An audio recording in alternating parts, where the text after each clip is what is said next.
This is TV47. Happy holidays.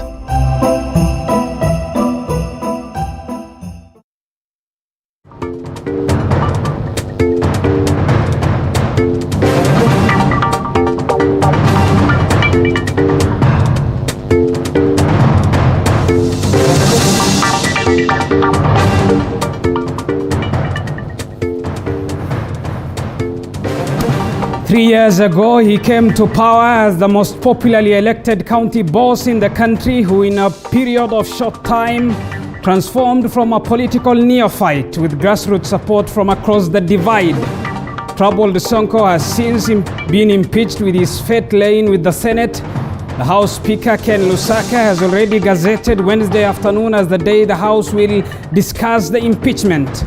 Tonight on Pandit's Night, we speak to Governor Mike Sonko's spokesperson Ben Mulwa, Nairobi County Assembly Minority Whip Peter Imwatok, former Nairobi Speaker Beatrice Elachi, and our resident analyst Herman Manyora. Sportsman Dennis Otieno is also on standby. Dennis, it's all over for Pogba at United, says his agent tonight.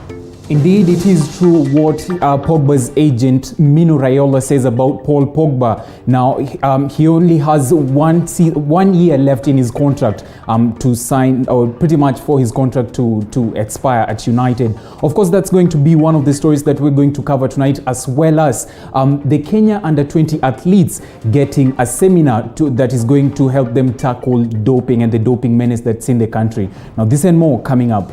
Back to you, Bakar. Thank you. Our sports anchor reporter Dennis Otieno will be briefing us shortly. But first, these are the stories making headlines tonight.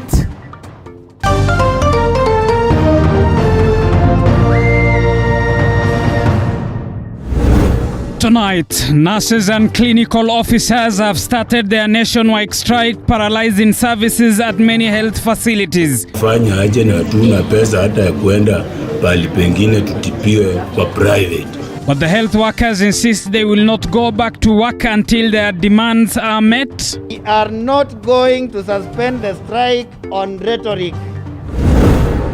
Also tonight, ODM leader Raila Odinga accuses DP Ruto of delaying the BBI process as politicians continue to differ on the BBI report. The gentleman is being dishonest with the people of Kenya.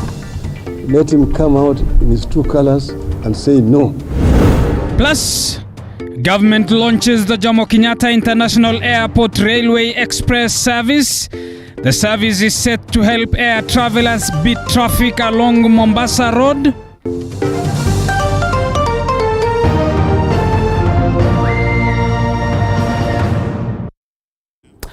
Tonight of all nights, Anne Wairimu is our sign language interpreter. TV47 News Tonight with me, Abu Bakar Abdullahi, begins right now. Now tonight, clinical officers and nurses have begun their nationwide strike and are vowing not to resume until their demands are fully met. Patients in many hospitals across the country were stranded. The strike comes at a time when one more doctor and 26 have succumbed to COVID-19.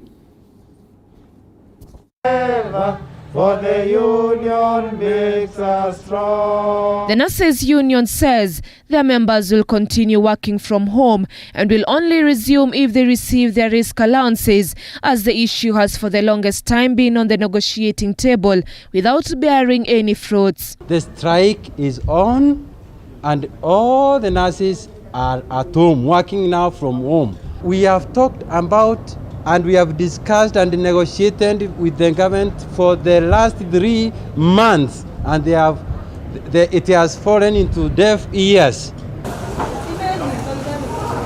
The effects of the nurses' strike has already been felt in Webuye Sub-County Hospital in Bungoma County after operations were paralyzed Monday morning after nurses in the hospital joined their colleagues in solidarity across the country in the strike, leaving patients decrying of the state in the hospital, many of whom are unable to get transfers to private hospitals due to high costs. Serikali mtatusaidia aje kulingana na hawa wagonjwa. Jumadawa hata watupei. Sasa saa hizi wamekoma. Hakuna mtu anashughulika na mgonjwa analia huku na huku.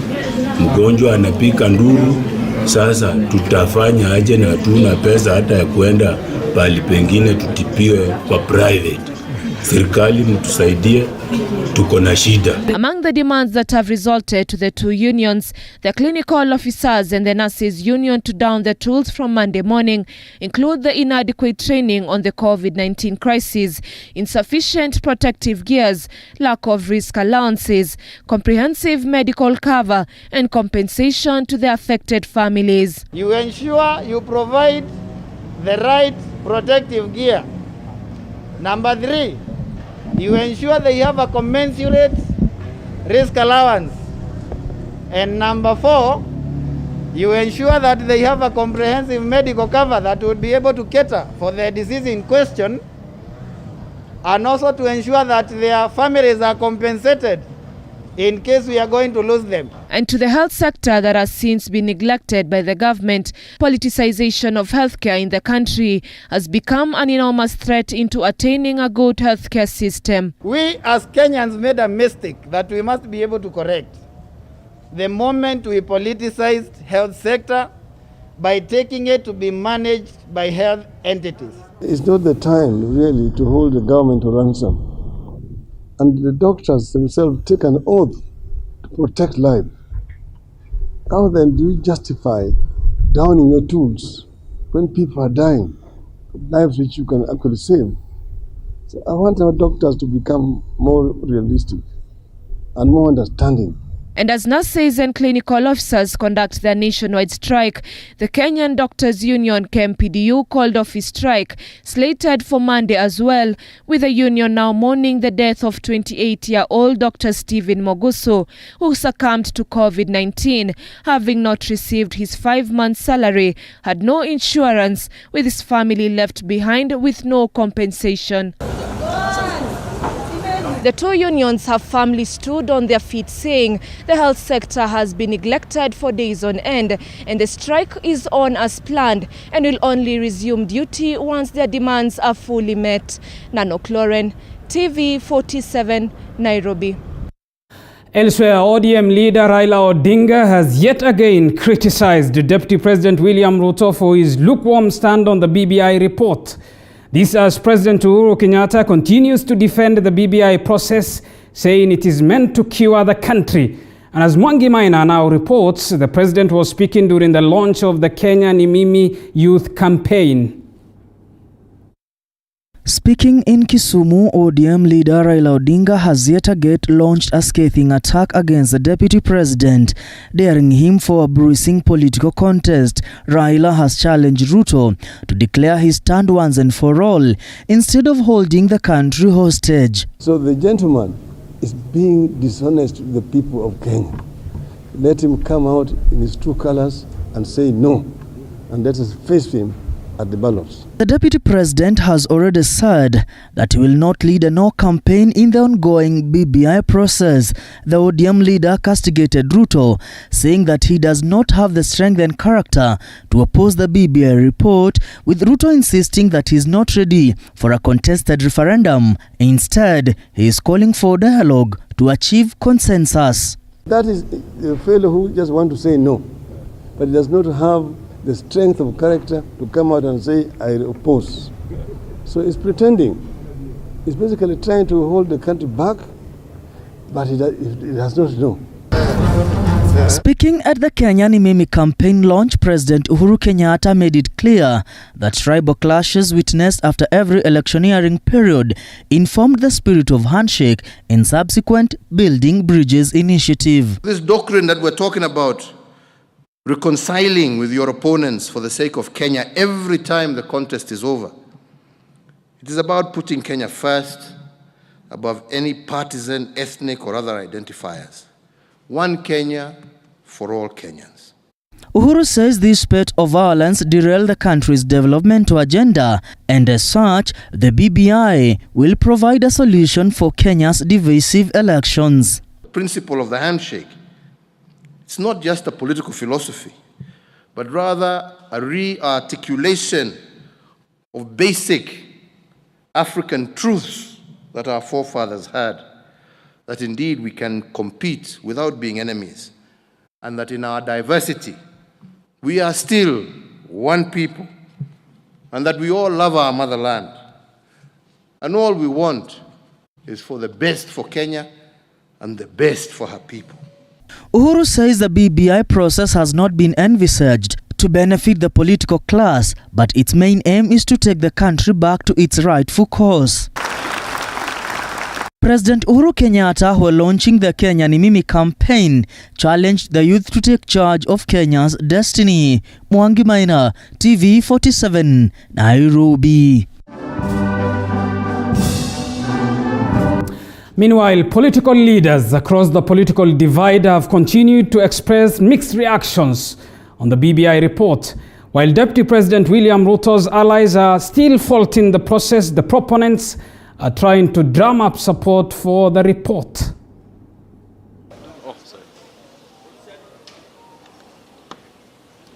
Former IEBC Commissioner Thomas Letangule has faulted the Building Bridges Initiative proposal to increase the number of constituencies from 290 to 360. Letangule insists that BBI is unconstitutionally taking up the role of IEBC by specifying how the 70 additional constituencies will be distributed in the country.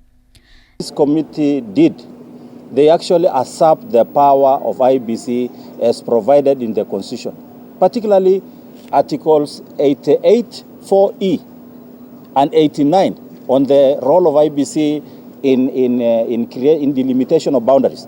That role is reserved for IEBC in the Constitution. So what they did is usurp those powers, not only recommended, their job was supposed to recommend the creation of 70 more and end there.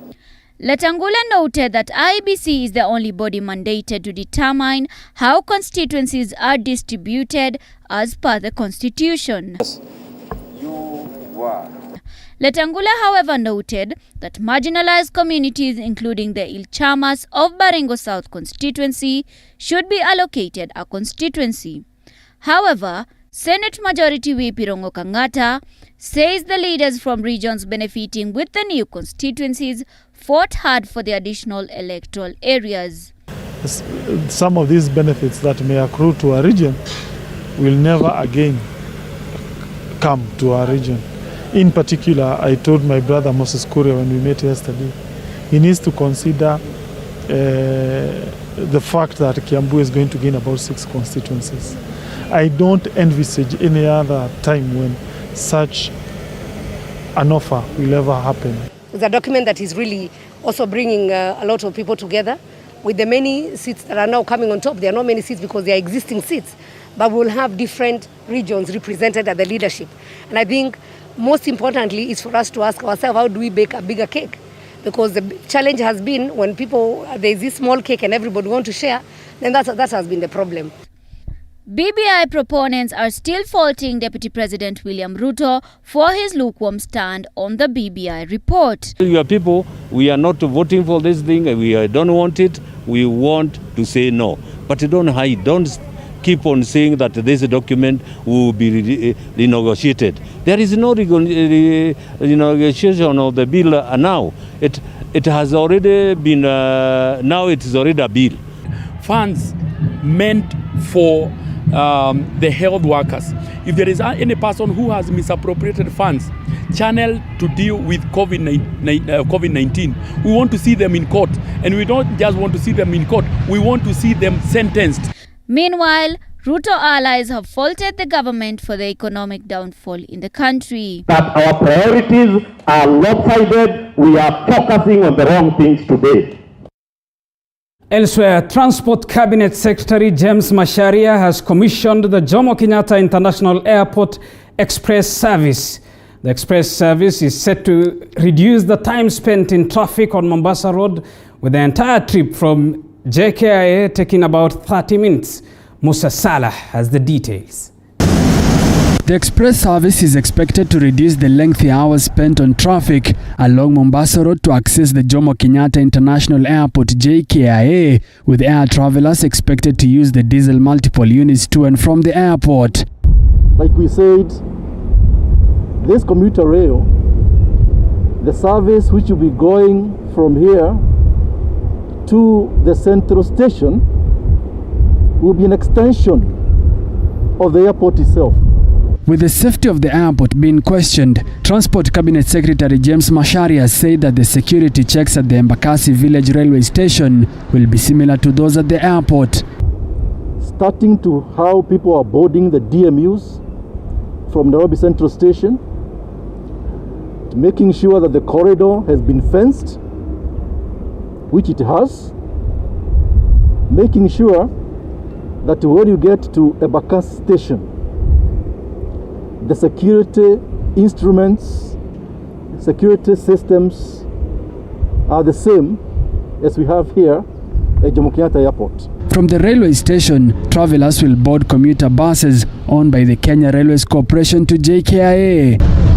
This express service is also expected to serve workers at the airport, with more than 20,000 people expected to use the service in a day. In addition to the passengers, this line which we are commissioning today, we also bring workers who are actually servicing the freight terminals. You saw the freight terminals are actually still very busy. So workers who come at night do not have to worry. They'll be coming, they'll be dropped where you saw, they'll be dropped. They get into our workstations. If they leave 3 a.m. in the morning, they have these buses also taking them to the station. With the Railways Corporation being criticized for flouting the Ministry of Health guidelines on COVID-19 to reduce its carrying capacity, the government has maintained that both the commuter rail service and buses will observe the ministry's guidelines. SGR, regardless of the demand, it will only be taking 60% of the passengers. We made sure we visited the stations very frequently to make sure the people are sanitizing, to make sure they are following all the other protocols required.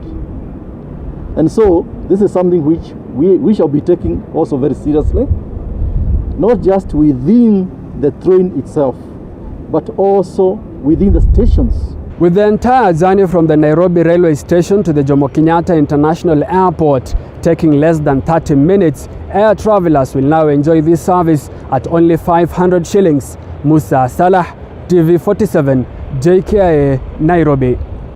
Thank you, Musa Salah, for that report. You are watching TV47 News Tonight with me, Abubakar Abdullahi. Time for us to take a short break. We still have a lot lined up for you. Don't go too far. We'll be back with more news after this break. Stay tuned.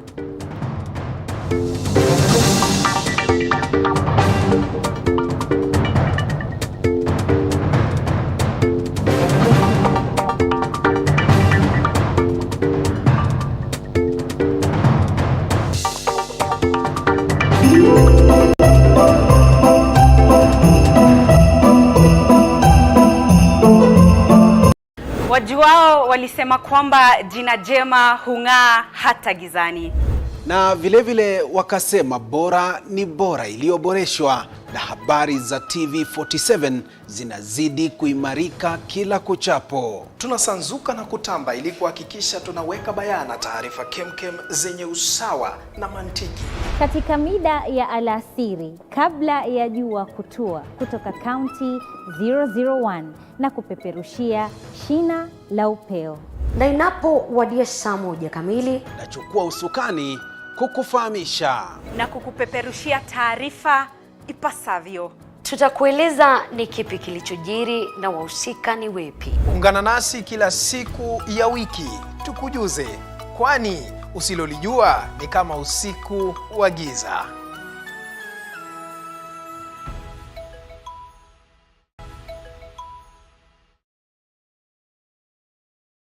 If we had not gone into PPEs right now, we wouldn't be having this opportunity to tell the story of how Equity helped the local sector. There's a lot more that we can do locally. Let's explore and let's see what we can do. Equity, bega kwa bega. Wajuao walisema kwamba jina jema hung'aa hata gizani. Na vilevile wakasema bora ni bora iliyoboreshwa, na habari za TV47 zinazidi kuimarika kila kuchapo. Tunasanzuka na kutamba ili kuhakikisha tunaweka bayana taarifa kemkem zenye usawa na mantiki. Katika mida ya alasiri kabla ya jua kutua, kutoka kaunti 001 na kupeperushia shina la upeo. Na inapowadia saa 1 kamili, nachukua usukani kukufahamisha na kukupeperushia taarifa ipasavyo. Tutakueleza ni kipi kilichojiri na wahusika ni wepi. Ungana nasi kila siku ya wiki tukujuze, kwani usilolijua ni kama usiku wa giza.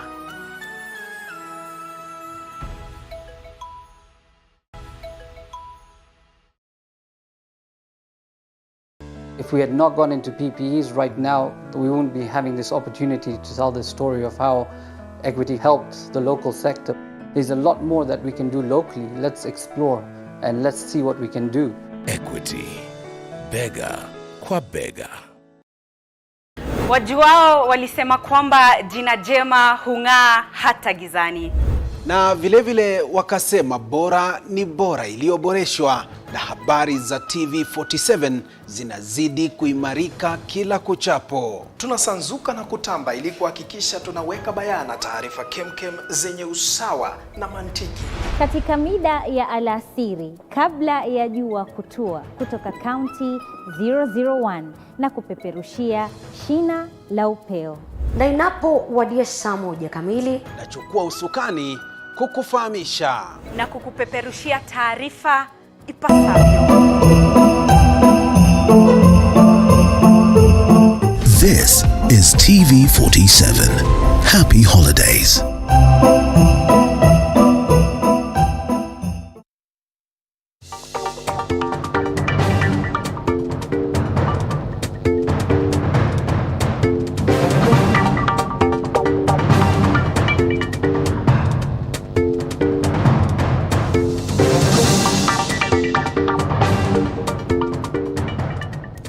Watching your channel of choice, the County's Television. Welcome back to TV47 News Tonight with me, Abubakar Abdullahi. Let's get to more news. And as the judiciary prepares its budget proposals for the 2021-2022 financial year, due for submission to the National Assembly by 30th April 2021, a myriad of setbacks surround the independent arm of the government.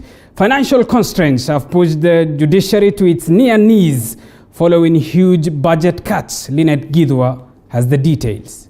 In a statement released by Anne Amadi, the judiciary's chief registrar, a few things ought to be addressed. The judiciary is currently facing a transition in its leadership following the imminent retirement of Chief Justice David Maraga, who is set to leave office in January 2021. The Judicial Service Commission will commence the recruitment process for his successor, soon thereafter bringing about cost implications. Needless to say, a seat lays vacant in the highest 7-judge court following the retirement of Justice Jackton Kajwang. The judiciary says that previous experience has taught it and the JSC to anticipate and budget for eventualities that arise from transitional processes. The judiciary also said that although the election will be held in the 2022-2023 financial year, all the preparatory activities at the level of the political parties dispute tribunal and all levels of the courts must be undertaken starting from the 2021-2022 financial year to ensure its adequate preparation to perform its crucial electoral dispute mandate. Lynette Gidwa, TV47. Moving on, before, during and even after the Christmas and New Year festivities, the government will boost security across the country to curb any security disturbances. Speaking in Kwale County during a spot check on the progress of various development projects, CS Fred Matiang'i said the government has been taking precautionary measures to avert incidents of insecurity, with security patrols set to enhance safety in tourist hotspots areas and places where large crowds are expected at the time of the year to ensure a safe holiday season. Tumekuwa na visa kidogo kidogo hapa na pale, wakati mwingine msisimuko unaibuka wa makundi kidogo kidogo ambayo tayari yamepewa marufuku katika nchi yetu, lakini kupitia kwa ushirikiano mwema kati yetu na serikali ya kaunti tumeweka mipango ya kutosha kuhakikisha kwamba tutawashughulikia wananchi wetu na tutaweka amani ya kutosha wakati wa uchaguzi mdogo unaokuja, wakati wa sherehe za Krismasi na msimu huu wa holiday. Kwa hivyo mengi hata sasa wakati huu tutaondoka kwenda kuona miradi mingine ambayo imefanywa hapa, hasa miradi ya kiusalama. Tumeweka mipango ya kutosha kuhakikisha kwamba usalama unaimarika katika kaunti ya Kwale. The teams that we have here are the same ones that worked here very successfully last year. The template is the same. I can assure my fellow Kenyans that it's safe and fine to be in Coast. Our teams are completely alert. We have sufficient resources and they have been deployed effectively. We have not changed the teams significantly. The leaders are the same. The template is the same, and we are going to continue to provide a very solid security for Kenyans. So those who are ready to travel for holiday to Kwale, they're welcome and they will be happy. The place is secure. Time for us to get to the world of sports now, and let's bring in sportsman Dennis Otieno, who is on standby. Dennis, what do you have for us tonight? Well, thank you, Abubakar. Now, a lot is lined up for you in the world of sports. Among them being the athletes, the under-20 athletes getting a seminar that is going to tackle the menace that is doping and has been, affecting the country in the recent past. Also, tonight we tell you what to expect as the FKF Women Premier League resumes on December 12th. This and more coming up.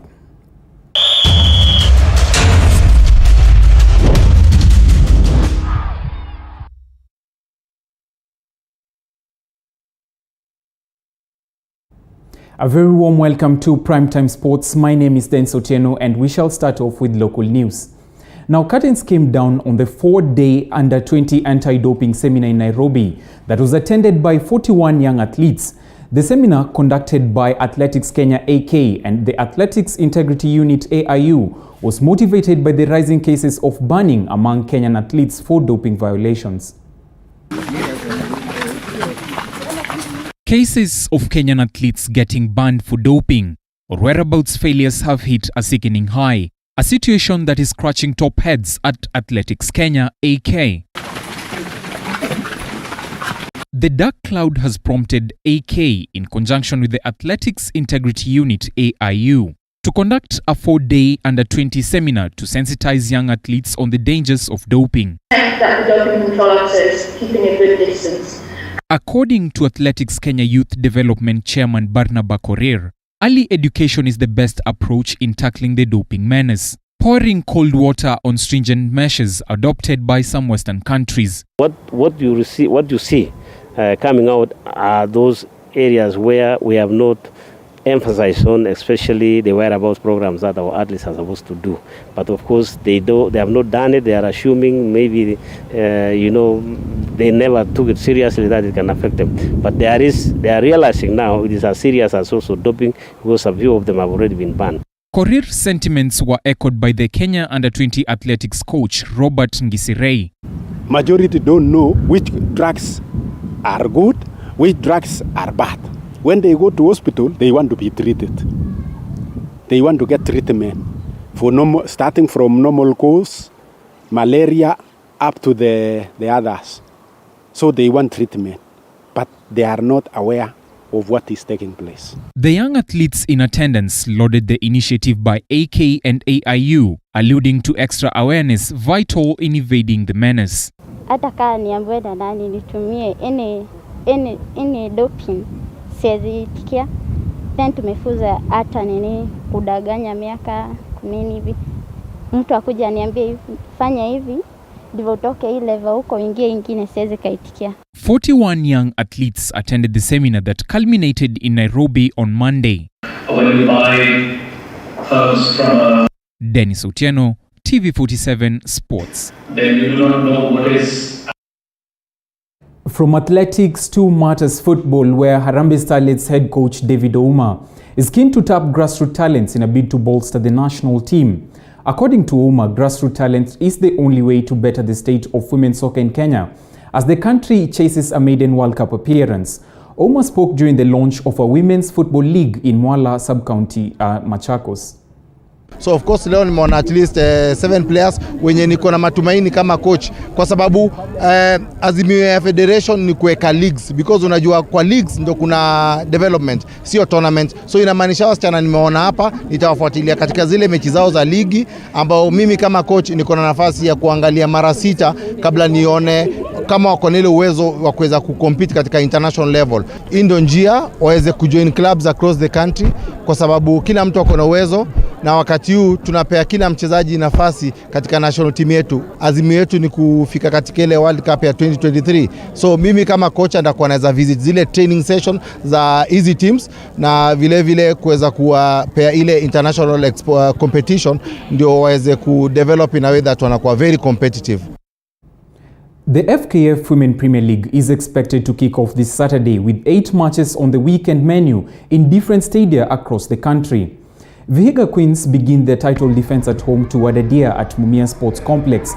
Gospel Women battling Zitex Sparks at the Ruiru grounds as Kayole Starlets take on Mathare United Women at Camp Toyoyo grounds.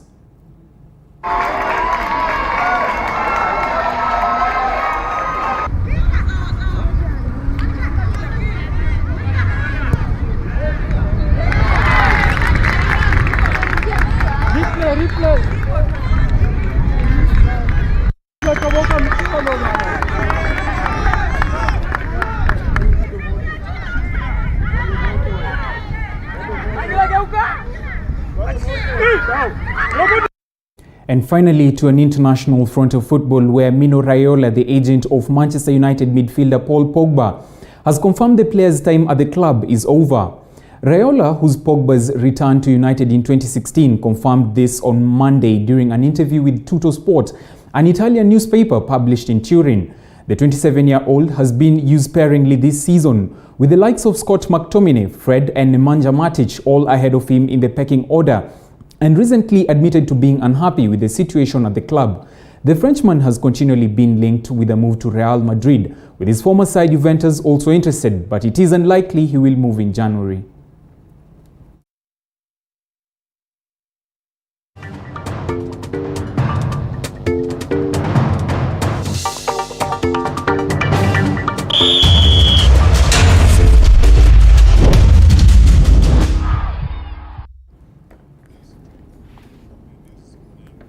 And that is all we had prepared for you in the world of sports. Now, thank you very much for your valid company. My name is Dennis Otieno. I wish you a lovely night as I take it back to Abubakar Abdullahi.